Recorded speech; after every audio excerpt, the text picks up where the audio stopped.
Hello everyone, it's Two Night Stands here. Today we are starting a new series, Endgame series, and we are starting with the most basic endgame you can kind of achieve in the game, and it's King and Pawn versus King Endgame. So, first I'll cover just main things here.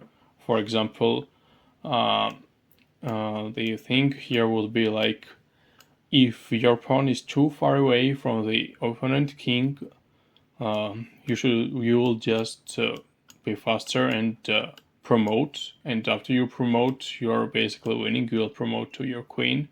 Also, I'll suggest to never promote to rook because it's irresponsible and just disrespectful to your opponent. So just promote to your queen and checkmate your opponent. Yeah. So basically, if you are just faster, you should just. It's really easy to calculate in this kind of games because like there's only one piece you can move, and like it's not like in openings there are many possibilities there, and it's really hard to calculate. So in the end game, it becomes easier to calculate because there are much fewer pieces there. And in these kind of situations, for example, you should just calculate, and if your pawn is faster, just try pushing your pawn. If it's not faster, you should get help from your king as well. Also, there are typical situations like if you have edge pawns, the rook pawns here, and most of the times if you aren't facing beginner, it will be draw, because like if the opponent king is on the way of your promoting pawn, it will be a draw. They can just sneak in these places and just move their king anywhere here, and just you won't be able to do anything here. You can just give this one kind of check, and you should just go here, and it will be a stalemate and draw, or just go here and they'll take this pawn. So it doesn't make any sense, but there's still some hope here. For example, if the opponent king is behind your pawn, you can just push this pawn and they won't be able to catch this pawn, and you'll just promote. That's it. And there is another way here. If your king is somewhere here, you can just cut the road of your opponent king, and they won't be able to approach your pawn, and you can just promote here and win the game. So that was like two things that you should take into account to just side things. And now about the main theory, I'll just show you one of the main positions here. So that's the position that you'll probably achieve in these kind of endgames, and there are two main possibilities that might occur here.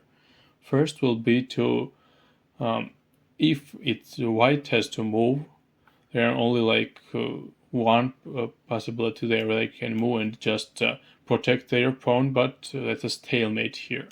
So in this position. Or they should just move here and they will capture this pawn, and it still ends with a draw. Let's return this position. So if this position is achieved and it's white has to move here, it's a draw. But if black has to move, the only available square for them is here. After that, white moves here, and black can do anything. They are helpless. They just move and white will promote. So the main thing will be achieving this kind of position for white, and in this kind of position it should be black's move and they are winning. That's it. So in this video I'll just cover what to do from the white's perspective, and after that we will continue. So if you are like too far from if your pawn and king are too far from your opponent king, try moving your king forward to your pawn and just keep the pawn behind, because there is one concept that I'll explain here, and it will be easier to achieve, and this concept is called opposition. So the opposition is concept where your kings are standing like that, and they are standing on the same color, and between them there is an odd number of squares. Or for example, in this kind of situation, there is only one square between them, and they are standing on black squares. That will be another kind of opposition. It's like longer opposition, but the criteria is still same. So there are three squares between them, so it's an odd number, and they are standing on the same color squares. And there is also another kind of opposition that's like diagonal opposition, and that's also opposition.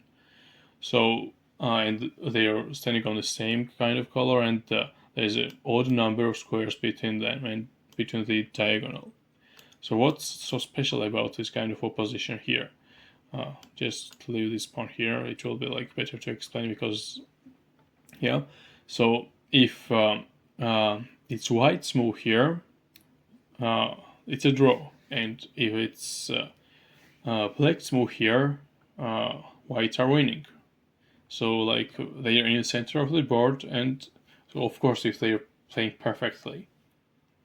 That's also another thing, like your opponents might make mistakes here. But after you know these kind of positions and this endgame, it will be much easier for you to just get the maximum result out of this kind of position, even if you are black here and you're losing. So, if it's black's move here, they should move anywhere. For example, if they move on this side, you should just go on flank here, and right now you are cutting some of the road. So if they move here, you're continuing the same pattern, moving here, doing the same opposition, and now they should also go to the flank, or they should go here, for example, and you can push, and now you can calculate. You can see that they move here, they move here. After some of these moves, I missed something here. Let's start from the beginning. So it's now black's move here. After they move, you move. After they move, you move. And also, if you reach this kind of position, don't forget you shouldn't push your pawn here.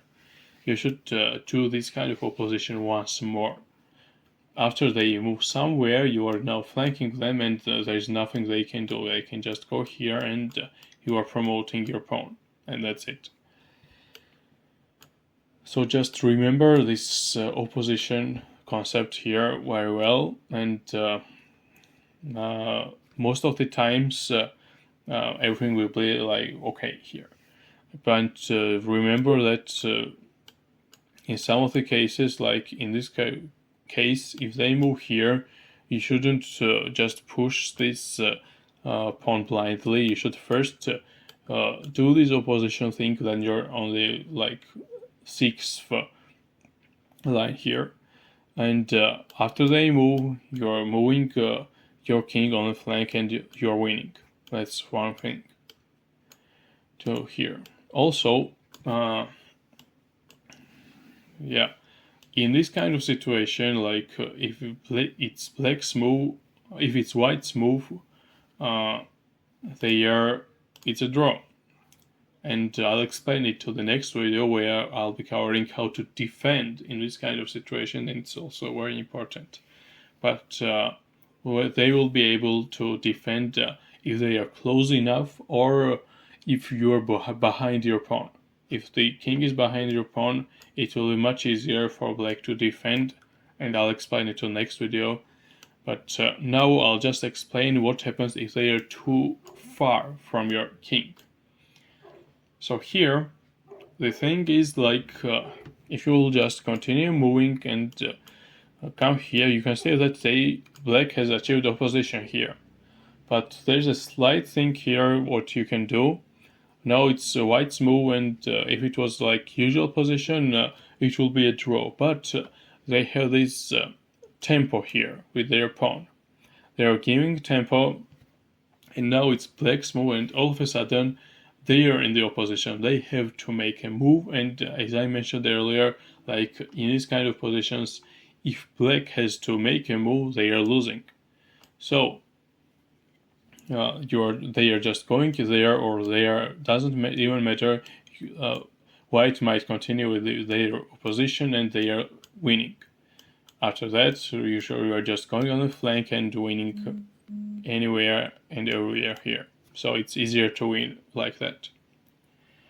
So just to revise all I have covered, so this opposition thing is very important and you should try to achieve it after on your move. So after you achieve it, it's your opponent's move and they're losing.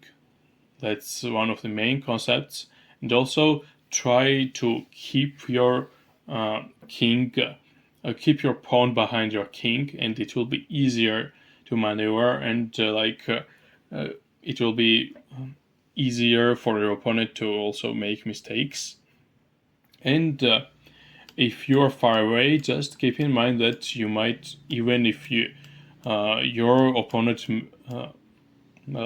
plays last move and you are in this kind of opposition, you have a reserved move here, and which gives up a tempo here and makes in this opposition situation your opponent is in this kind of opposition situation here, so it will be harder for them and they are losing. So in the next video I'll try to cover how to defend in this kind of situations and what to play.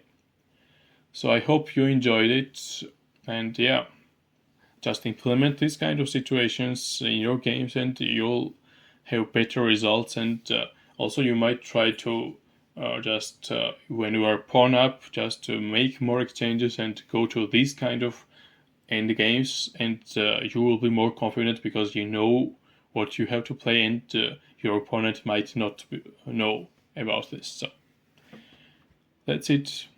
Don't forget to subscribe my channel, and goodbye.